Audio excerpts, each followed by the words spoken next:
जय जय रघुवीर समर्थ। आज माघ पौर्णिमा। या पौर्णिमेचं महत्त्व असं आहे की आजच्या दिवशी महाकुंभ पर्वाच्या स्नानाचं निमित्त करून आजच्या दिवशी केलेलं दान, ध्यान,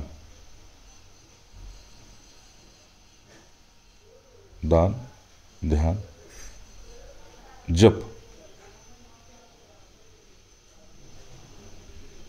हे अक्षय फलदायी आहे। विशेष करून जप, ध्यान, दान आणि मौन हे विशेष फलदायी आहे। मौन याच्यासाठी की अंतर्मुखता टिकून राहते आणि दिव्य लोकाची यात्रा होते। मग जसं जमेल तसं मौन, जेव्हा जमेल तेव्हा मौन। आजचा मुहूर्त सूर्यास्तापर्यंत आहे। आजच्या दिवशी केलेलं दान, आजच्या दिवशी केलेलं धन आणि ध्यान हे पराकोटीची अनुभूती आपल्याला देतो। त्यासाठी असावी लागते श्रद्धा। कारण आपल्यातली उपरतीच आपल्याला निमंत्रित करते, उपरती, आणि त्या उपरतीच्या पाठीमागे कुठेतरी पुण्य असतं। पुण्य नसेल तर उपरती नाही, उपरती नसेल तर पुण्य नाही, आणि उपरती पुण्य असेल तर सत्पुरुषाचा संग नक्की आहे, नक्की आहे। मग तिथं मनाची चंचलता लोप पावते आणि श्रद्धा आपलं काम करून बसते। केवळ श्रद्धा असेल आणि भाव नसेल तर फळ मिळत नाही।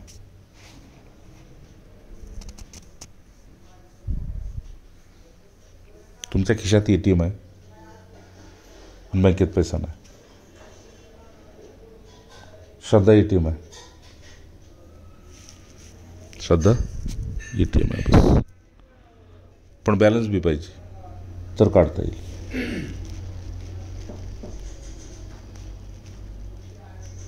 म्हणून भगवंतांनी सांगितले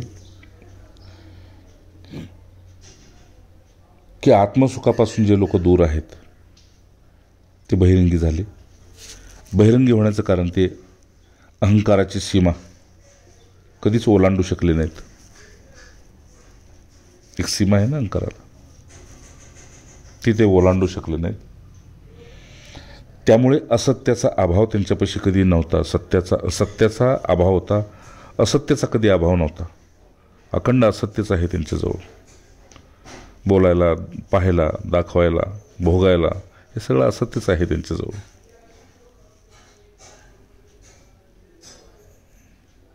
परंतु चैतन्य सत्तेपुढे या लोकांचा पराकृत अहंकार मिथ्या ठरतो। जसं आपण लहान मुलांची खेळणी पाहिली आणि लहान मुलांचा खेळ पाहिला तर आपण त्यांच्यामध्ये फार प्रभावित होत नाही, पण उभं राहून थोडासाच आनंद घेतो आणि पुढे निघून जातो। बस हा मृत्यूलोकातला प्रवास आहे आणि हा एक मृत्यूलोक मुक्काम आहे। ज्याला इथलं प्रिय आहे त्याच्यासाठी मृत्यू सत्य आहे, ज्याला इथलं प्रिय नाही त्याच्यासाठी मोक्ष सत्य आहे मला सांगितलं। कारण मूळ चैतन्य सत्तेपुढे हे सगळं मिथ्य आहे। पण त्या मूळ चैतन्यामध्ये जो रमला त्यालाच ब्रह्मचैतन्य म्हणतात। समज घ्या, आले का महाराज? हां, म्हणून तो जीव स्वतःची विराटता अनुभवतो,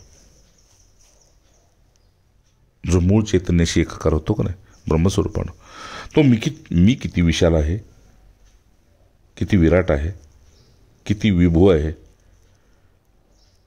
तो बसल्या जागी अनुभवतो। त्याच्यासाठी कर्तव्य नाही, कर्म नाही, अमुक नाही, तमुक नाही, आहे तर आहे, नाही तर नाही।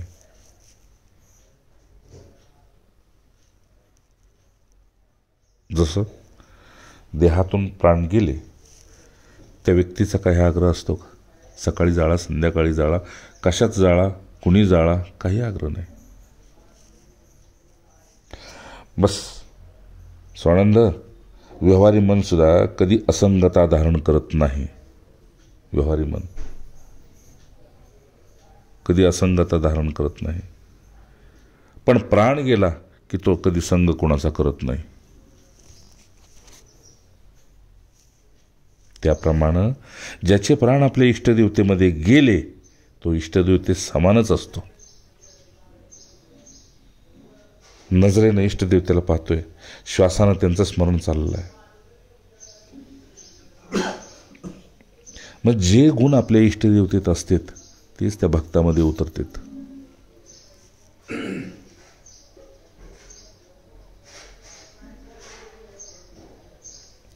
यालाच त्यांच्या प्रेमाशी केलेली एकाकारता म्हणतात. तुम्हाला जे आवडतंय तेच मला आवडतंय आणि तुम्हाला जे आवडतंय ते मला आवडावं म्हणून मी तुमच्या संगत आहे. अर्थात काय होतं तर संकीर्णता दूर करण्यासाठीच ज्यावेळेस आपण आता मगाशी मानसपूजेचं महत्त्व सांगितलं. कुंभस्नान तिथं जाऊन केलं काय आणि इथं मानसपूजेनं केलं काय, फळप्राप्ती एकच आहे. पण डोळ्यानं पाहायची जी सवय लागलेली आहे आपल्याला, शरीरानं भोगायची जी सवय लागलेली आहे ती जात नाही. म्हणून हे सगळा पाठपुरावा करायचा आहे. आणि अशीच सवय पुन्हा बिघडते तिची की मला देवाला सुद्धा डोळ्यानंच पाहिजे. देव डोळ्यानं दिसत नसतो, भावानं दिसतो. ठीक आहे. म्हणून इथं सांगायचं होतं ना की साधकाने शुद्ध अंतःकरणाने स्वतःला प्रिय अप्रिय, विचार कुविचार, सुविचार, इच्छा, वासना, अपेक्षा असे जे काही असेल ते पूजांती संपूर्ण अर्पित करावे गुरूंच्या चरणी. काही असू तुझ्याकडे, काही शुद्धी अशुद्धी, प्रिय अप्रिय, विचार कुविचार, सुविचार, काही असू दे, वासना, इच्छा, अपेक्षा सगळं अर्पण करून टाक. पूजेनंतर स्वतःकडे काही ठेवू नको. तू मोकळा हो. का? ते भस्मसात कृती ते अग्नीनं पेटून टाकायला, ज्ञानाच्या अग्नीमध्ये जाळून टाकायला तयार आहेत. फक्त तू अज्ञानाच्या रूपात जे तुला द्यायचे ते देऊन टाक. करा खिडकी म्हणून अर्पण करावं. हे पहा, गुरूंची हरींची जी विशालता आहे त्याला साक्षी भावाने पाहण्याची आपल्याकडे योग्यता तयार होते. माझे गुरु किती विराट आहेत, साक्षात भगवंत किती विराट आहे. गुरु आणि भगवंत आता माझ्यासाठी दोन नाहीत, हे दोन्ही एक झाल्यामुळं हे किती विराट आहेत याची अनुभूती आपल्याकडे यायला सुरुवात होते. आणि मग भूत आणि भविष्याचे जे काही कष्ट असेल आपल्याला तेही त्यांच्या चरणी अर्पण करून टाकावं. जे मागं घडलं ते आणि पुढच्याची काय भीती आहे ते दोन्ही अर्पण करून टाकावं.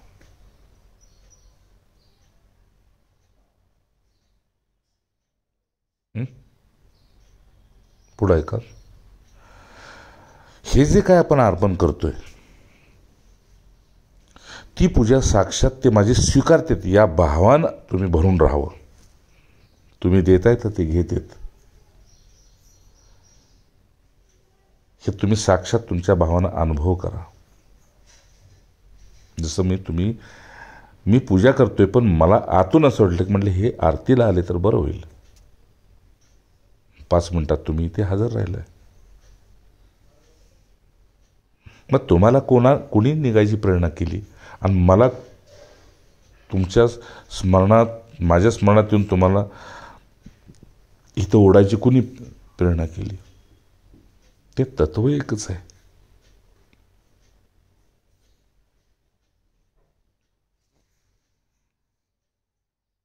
असं ते अर्पित करावं. आणि जे आपण अर्पण करतो ती पूजा साक्षात माझे गुरु माझा इष्ट स्वीकारतोय या भावनेने अगदी हृदयस्थ भरून राहावं.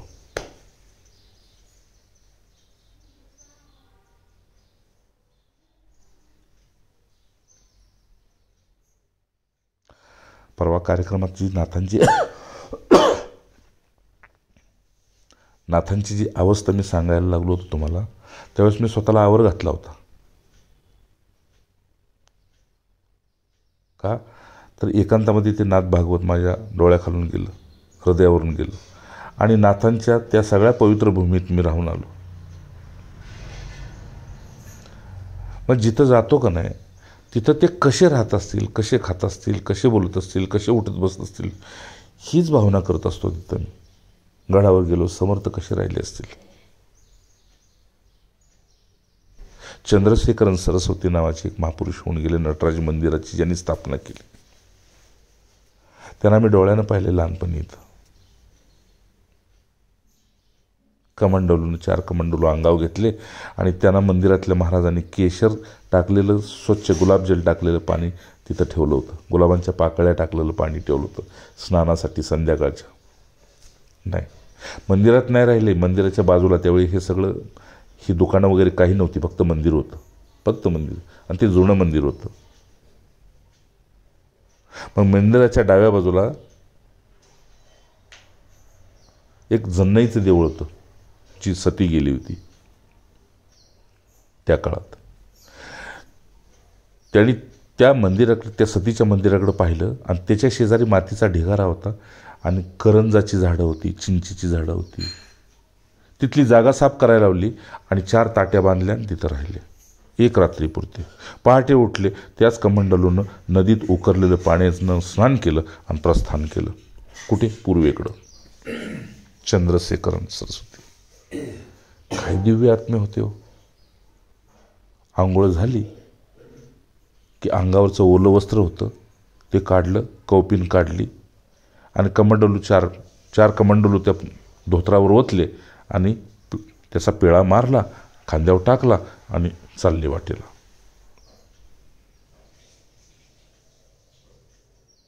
आज साधकाच्या वस्त्राला डाग खपेना. अंतकरणाला डाग चालतील, त्याला वस्त्राला डाग नकोत. हे की नाही? गुरूंच्या पुढे चकचकीत कपडे घालून जातात. हरे रामकृष्ण. अरे भगवत तत्वामध्ये जर रमायचं असेल का नाही तर लगे स्नानाधिकर्म. तुम्हाला आंघोळीची बी गरज नाही, तोंड घासायची बी गरज नाही. त्याच्याही पुढे सांगू का आणखी? भान नाही की तुम्ही प्रातर्विधी करून आलाय की नाही आणि ती स्वच्छ केलंय की नाही. असाही काही काळ जातो. त्या अवस्थेत राहायचं नव्हे, ती स्वयंभूती तुमच्याकडून तसं करून घेते. चाललाय पूर्वेला आणि मध्येच पश्चिम गाठली, काही माहीत नाही का. तो तुमचा इष्ट तुम्हाला तुमची देहबुद्धी काढून अशा लोकात रमवतो की तुम्हाला ते कळून देणार नाही हा कुठला लोक आहे. म्हणून या भावानं भरून राहावं. ज्यांना स्वतः व्यतिरिक्त लौकिकातले काही एक नको, काही एक, तो इष्ट मानस वस्तू पदार्थ तरी काय स्वीकारेल सांगा.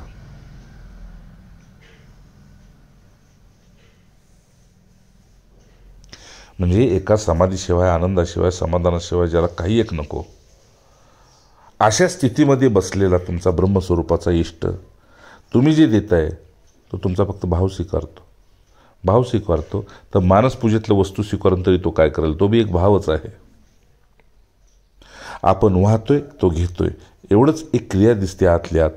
बाकी तो इष्ट मानस वस्तून पदार्थ तरी काय स्वीकारेल. तरीही मी अर्पण करतोय व तो सप्रेम ग्रहण करतोय या साक्षीत्वाने आपण आतून आनंदानं भरून राहावं. मी देतोय तो घेतोय. परंतु खऱ्या अर्थानं स्वानुभव एक असा सांगतोय की तो कधीच हात पसरत नाही, म्हणून तर तो भगवंत आहे. मंदिरामध्ये महाराजांच्या पाशी कुणी मी महाराजांच्या पाशी असताना कुणी तिथे पेढे वाटायला यायचे. गाडीचे पेढे, ह्याचे पेढे, त्याचे पेढे. मग सगळेजण हातात पेढा घ्यायचे. पण माझा एक स्वभाव असा झाला होता, मी हात पसरत नव्हतो. प्रसाद असू नाही तर काय असो, ठेव तिथं. एक स्वतःला शिकवण म्हणून. तो अपराध आहे का, तो हे आहे का काय, ते मला त्याचं काही घेणं देणं नाही. पण ते असा पेढा खोबरं वगैरे काय द्यायला लागलं, खडीसाखर, तिथे ठेव म्हणायचं. का? एक सवय लावून घेतली होती स्वतःला, काही उद्या हात नाही पसरायचा.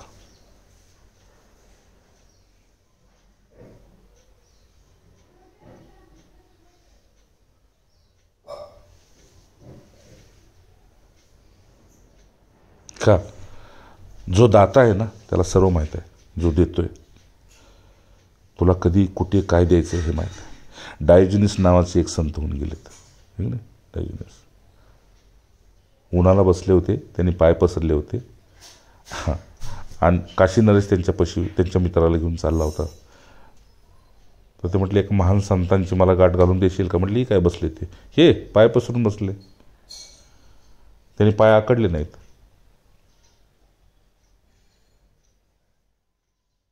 आणि झाडाच्या बुंद्याला टेकून असं बसले होते, पाय आकडले नाही. थंडीचे दिवस होते. त्याला चीड आली. म्हटले, काय कोणालाही दाखवतोस, हे काय सत्पुरुष आहे? अरे मी आलोय समोर, तर म्हटले त्याला पाय आकडायचे एक मॅनर्स नाहीत म्हटले. हे इंग्लिश चाललंय बोलणं त्यांचं. तेवढ्यात त्यांनी ते काय म्हटले माहिती आहे, पाय पसले ते महात्मा. म्हणजे डायोजनीसारखाच असा पोचला पुरुष. तर काय म्हटले माहिती आहे, अरे मी हात पसरत नाही म्हणून पाय आकडत नाही.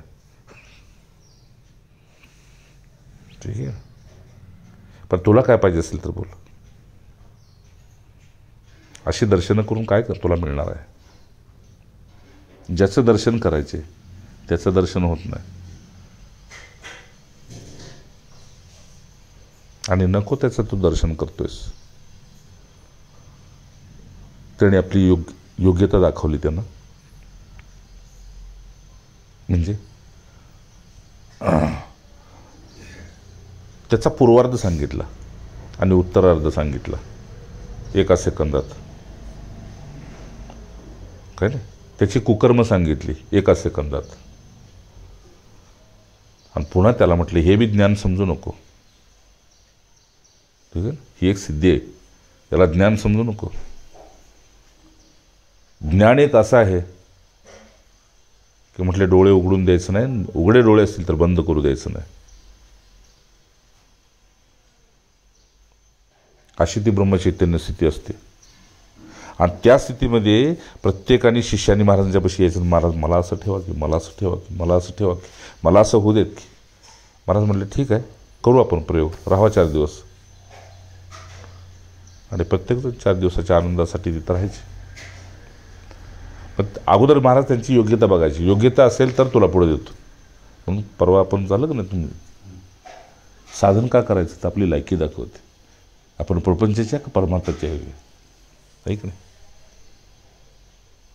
म्हणून इथं म्हणतात की कुंभकातील आनंद भोगरहित अवस्था स्थिर होऊ लागली की मग सहस्रसाराची ऊर्ध्वगमन केलेली एक केवलीत चिदावलीमध्ये मुक्तानंदी विश्राम करू लागते. म्हणजे याचा अर्थ असा की हे ब्रह्मस्वरूपात पोचलेले पुरुष आहेत का नाही, तुम्हाला त्याच वाटेने न्यायसाठी तयार असतात. पण आपण कधी बी कुठून बी माघारी फिरू शकतो. मुलाला जर यात्रा फिरायला गेलं तर त्याच्या आवडीचं नसेल तर बस ते भंगपासून नको, चला माघारी, असं. पण मानसकर्म, वासना, वर्ण, आश्रम, उपासना या सगळ्यांचा एकच हेतू आहे. हे जे आपण करतोय सगळ्याचा एकच हेतू आहे की साधक आत्मानुसंधानापर्यंत पोचावा. त्याला आत बसता यावं, आत जावं यावं, आतला विश्राम कळावा. बाहेर काय आहे तेव्हा काय नाही बाहेर. बस एवढाच हेतू आहे. आणि मग स्वानंद त्याचा पुढचा प्रवास मला सांगावं लागत नाही, तो स्वयंभू करू लागतो. ठीक आहे. संख्येतला थोडेच दिवस तुम्ही क ख ग घ बे क बे शिकवले, पुन्हा नाही. आता त्याची पुस्तकं आपल्याला कळायची नाहीत. स्वानंद हा पुढचा प्रवास तो स्वतः करू लागतो. म्हणून प्रत्येक साधकाची मूलतः एक तक्रार असते की एवढा वर्ष नित्य साधन सत्संग करून सुद्धा कर्माची गोडी आणि वासनेची संगत सुटत नाही. मग तो पुन्हा सर्वसामान्याप्रमाणे स्वतःला मूळ पदावर बघू लागतो.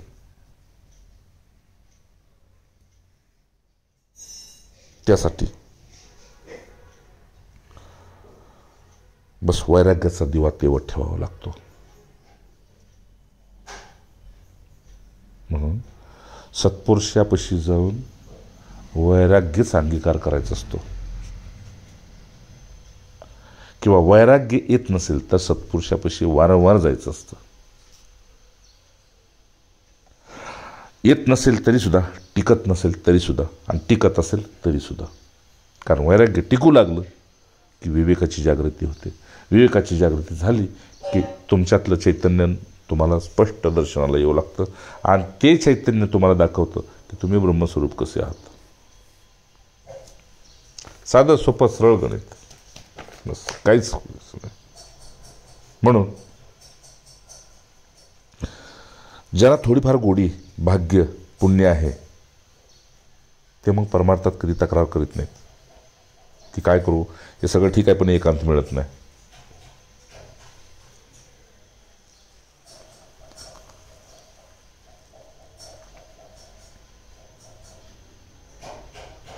पण लक्षात ठेवा, अखंड अनुसंधान जर तुम्ही टेकू लागत तर अखंड अनुसंधाने हरी आणि गुरूंचे आपण प्रिय होऊ लागतो. आणि आपल्याजवळ सर्व पुरेसे असूनसुद्धा आपण भौतिक अपूर्णतेचे सोंग घेऊन त्यांच्या पक्षात मिसळणं बंद करतो,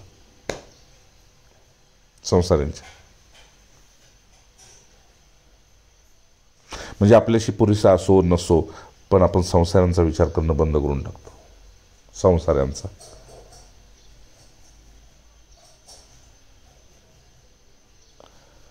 का करतो माहिती आहे का? तर त्यांना परमार्थाची आवड बी नसते, सवड बी नसते आणि त्यांचं भाग्य बी नसते. त्यामुळे त्यांच्या संगतीत आपण बिघडतो. योगवशिष्ठामध्ये प्रभू रामचंद्रांना स्पष्ट सांगितले, साधूने मूर्खांची संगत लांबून करावी, परंतु शहाण्यांना मात्र आश्रय द्यावा. आश्रय द्यावा.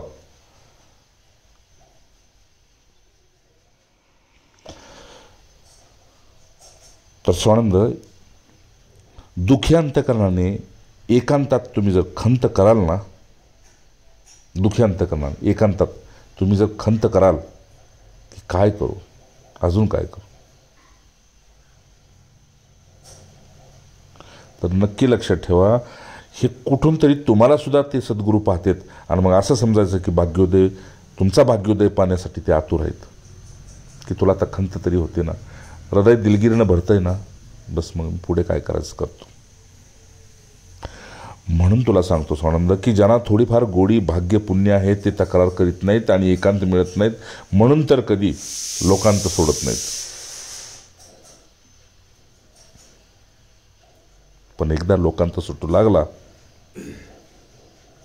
की मग बस, मग लोकांतात असो की एकांतात असो. पण हे बघ, अरे बाबा, एकांत म्हणजे काय, तर अनुकूलता आणि प्रतिकूलता, बस हीच आसक्ती आहे. जरा अनुकूल असलं आसक्त, प्रतिकूल असलं तिच्याशी आसक्त. अन्यथा प्रत्येक क्षण एकांताचा आणि साक्षात्काराचा, आत्मानंदाचाच आहे. बस तुम्ही तुमचे अनुसंधान जतन करत गेला की ह्या सगळ्या गोष्टी खुलत जातात. म्हणजे वारंवार आत यायचं, वारंवार आत यायचं. बोलला आत, बोलला आत, उठला आत, दिलं आत, बसला आत. बाहेर काहीही क्रिया करा पण एका क्षणात पुन्हा आत या. एक सवय लावून घ्या.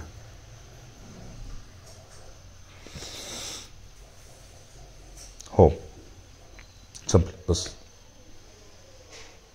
हो, संपलं, बस, आत घेतलं. म्हणून सतत फिरून फिरून आपण आपल्या आत्मस्थितीमध्ये, आत्म अनुसंधानात जर स्थिर राहू लागलो, दृश्याचा परिणाम आपल्या अंतःकरणावर कधीही होत नाही.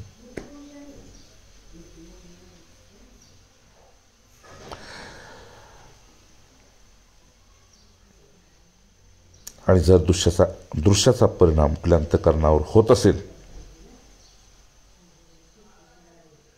तर त्याचा माझा काही संबंध नाही, अशा वृत्तीनं तुम्ही बाजूला झाला. जसं आता अंगावरचं वस्त्र काढून टाकू शकतो तसं वृत्ती काढून टाकू लागला की तुम्हाला कळेल खरं एकांत म्हणजे काय. काय होते ते शरीराकडून होते, काय होते ते शरीराला होते, नाही माझा काही त्याचे संबंध. अशी संयमी वृत्ती या एकांतापलीकडे मग एकांताचे तिळमात्र महत्व राहत नाही.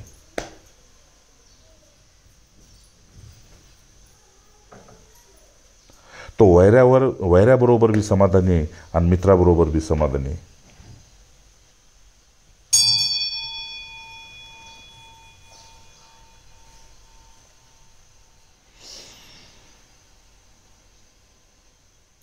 बारा वर्ष हिमालयामध्ये राहून सुद्धा अशांत, आसक्त, भोगी, संग्रही मी अनेक पाहिलेत. कोण म्हणते? गुरुदेव म्हणतात. 12 वर्ष नाही का? तर कालच सांगितलं ना, हात वर केलेले आणि एका हाताने बिडी पीत मारत चालले होते. सिगरेट ती बी काय.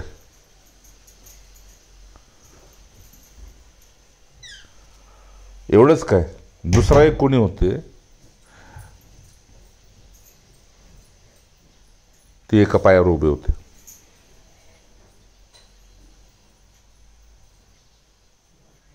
उभे एका पायावर आणि ते झुला केला होता त्यानं. त्या झुल्यावर त्यांनी विश्रांतीसाठी त्याच्यावर झोपायचे आणि त्याच्यावर टेकायचे.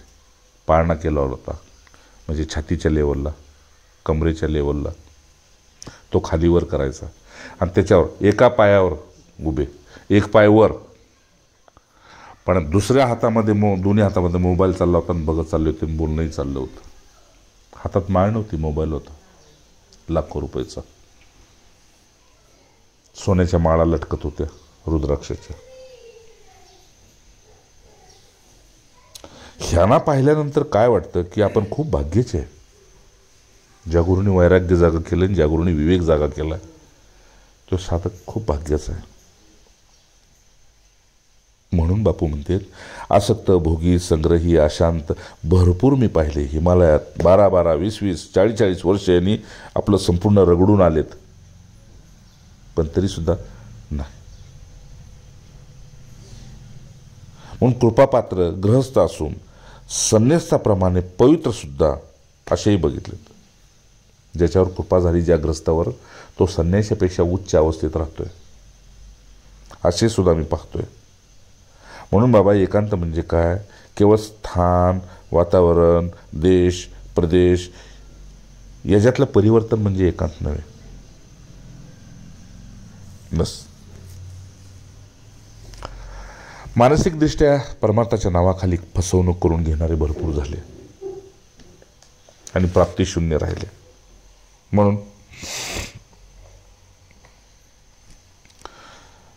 म्हणून सारा एवढाच समज की या जगातील प्रत्येकाची अंती तीच गत आहे हे सर्वांना माहीत असून खोट्या, अशाश्वत, क्षणिक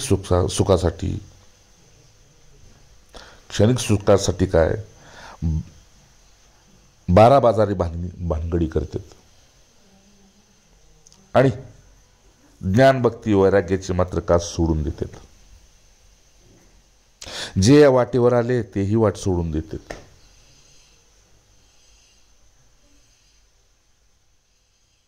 मग मला सांग, संतांना दुःख होतं ते यासाठीच की यांचं भौतिक शहाणपण काय कामाचं, जे हातातून सर्व काढून घेणार आहे आणि ज्याच्यासाठी करतोय त्याची राग करून जाणार आहे. हे तुझं शहाणपण काय कामाचं? म्हणून बाबा स्वानंद तुला सांगतो, अनादी काळापासून प्रत्येकाने मनाचा बाव करून सुखदुःखाचे खापर मनावरच येऊन फोडले. मग तो संसारी असो की धार्मिक असो, परंतु हे मन म्हणजे काय हे अजून कोणाला कळाले नाही. कुणाला मन कळाले नाही तर कुणाला देव कळाला नाही. आणि याचा कधी कुणी विचार सुद्धा केला नाही. अरे बाबा, मन काय सांगू तुला, एक सत्व, रज, तम या 3 गुणांचे संस्कारित विचारांचा पुंज, बस एवढंच मन मागे सांगितलंय मी, बाकी काय नाही. मन कुठली वस्तू आहे का? प्रत्येक अपेक्षित असेल तर ते बघा, सुखाच्या वेळेस सुखाच्या बरोबर असतं, दुःखाच्या वेळेस दुःखाबरोबर असतं. ते मन सुखाच्या वेळेस सुखाच्या अपेक्षित, दुःखाच्या वेळेस दुःखी बरोबर असतं. मग ते नेमकं मन म्हणजे काय आहे?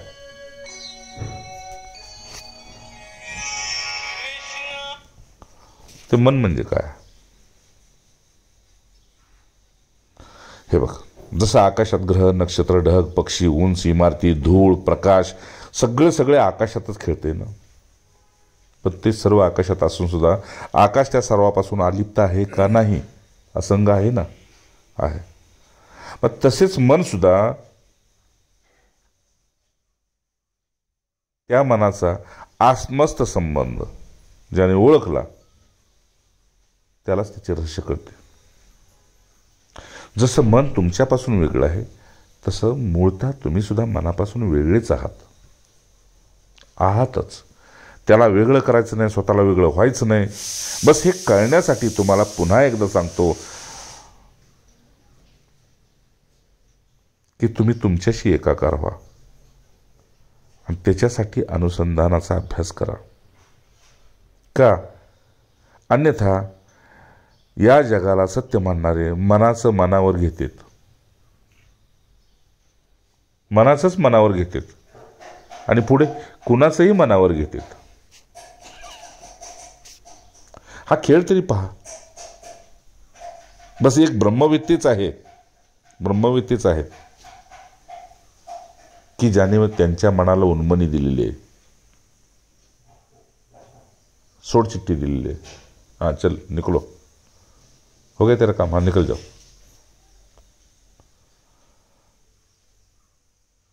बस इतर जे आहेत ते मनोरचित मृगजळी या मृगजाळामध्ये अडकलेले आहेत. हे बघ, जसा सरोवरातल्या चिखलात जर हत्ती रुतला तर त्या हत्तीनं निघण्यासाठी स्वतःच प्रयत्न करायचा असतो, कारण तो हत्ती आहे, उंदीर नव्हे. उंदीर असेल तर कुणी धरून काढेल. हत्तीनं निघण्यासाठी स्वतःच प्रयत्न करायचा असतो.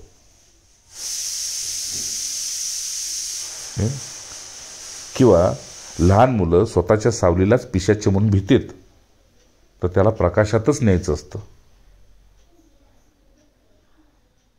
तसं आपण सुद्धा सतशिष्य होऊन जो आपलं हे पिशाच्य काढणार आहे आणि जो आपल्याला मृगजाळातून काढणार आहे, आपण त्यालाच साथ द्यायची असते, त्याची साथ मागायची नसते. किती स्वच्छ आहे गुरुदेव. बस तुमची साथ असते नाही, आपण त्याला साथ द्यायची असते.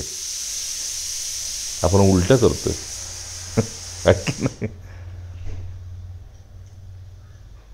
मी ज्या दिशेने चाललोय त्या दिशेने तू चालत राहा. बस मी जिकडं तुला सांगतोय, मी जे सांगतोय ते तू तेवढंच कर. बस मी सांगतोय ते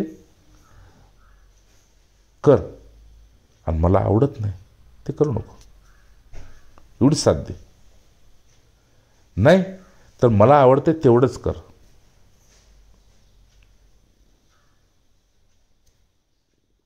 आणि तुला आवडते ते माझ्यासाठी सोड, तू मला साथ दे. मी काय करतो ते बघ. का? चमकतं पितळ सुद्धा आणि चमकतं सोनं सुद्धा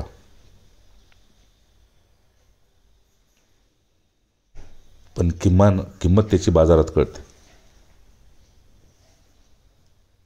तसा असतो सतशिष्य सुद्धा आणि असतो कुशिष्य सुद्धा. पण किंमत त्याची समाधानात, शांतीत आणि सिद्धीतच कळते. म्हणून सांगा, विवेकशून्य जगत त्याचा कोण मालक होणार? विवेकशून्य म्हणजे मूर्खाचा मालक कोण होणार?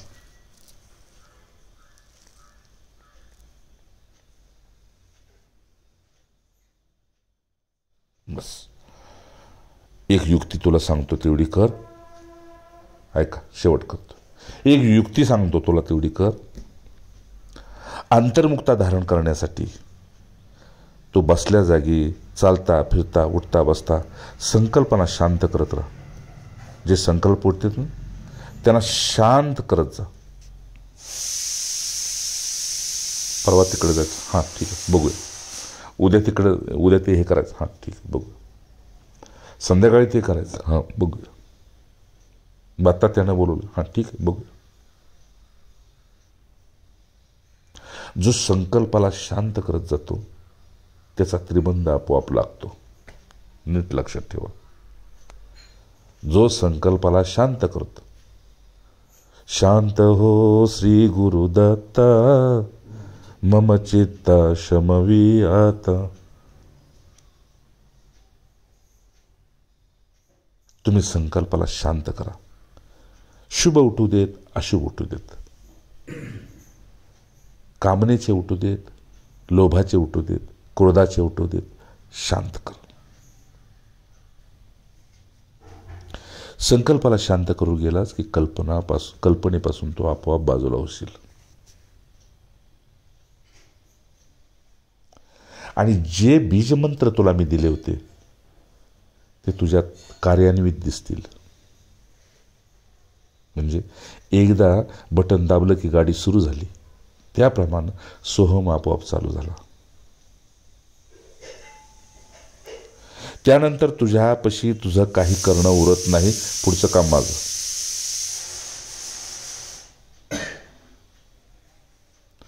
साध्या भाषेत तुला सांगू तर तुझ्या अंतःकरणामध्ये उठणाऱ्या वृत्तीला तू एकाग्रतेनं सहन करायला शिक.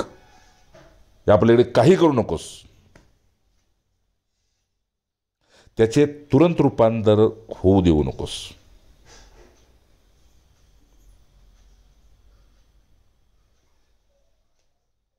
आणि त्यांना शांत करण्यासाठी अधूनमधून तुला आवडेल त्या देवतेचे नाव घे, इष्टदेवतेचे.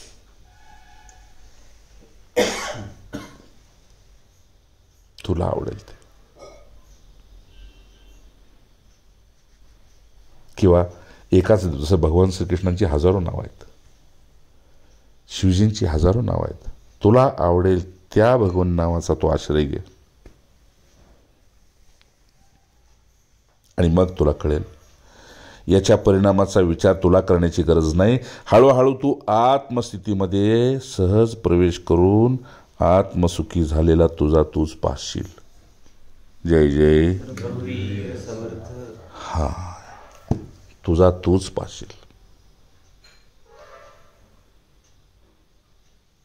आणि जग त्याचं प्रमाण देईल की वाल्याचा वाल्मिकी झाला, माणसाचा देव झाला, साधकाचा सिद्ध झाला.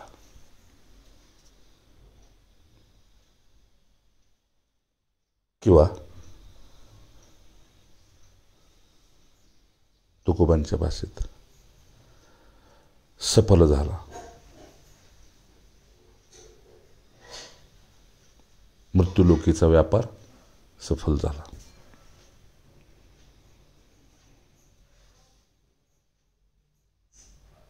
आणि मग तिथून पुढे तू स्वतंत्र आहेस. राहायचे राहा, जायचे जा. माझ्यापाशी काय आणि मृत्यू लोकात काय, तुझी इच्छा. येतेचे शिव तथा कुरु. तुला वाटते आता तसं कर. कारण असंगतेला प्राप्त झालेला ब्रह्मस्वरूप गुरु कधी तुम्हाला बांधून ठेवत नाही. बस. मग बंधन आणि मुक्त, बंधन आणि मुक्ती या दोन्हीच्या पलीकडे तुम्हाला तो घेऊन जातो. बंधन आणि त्यालाच म्हणतात स्वरूप स्थिती. पण विश्वास ठेवा, मुंगीच्या पावलानं चालला काय आणि गरुडाच्या झेपेनं चालला काय, पोचणार नक्की. जय जय राम.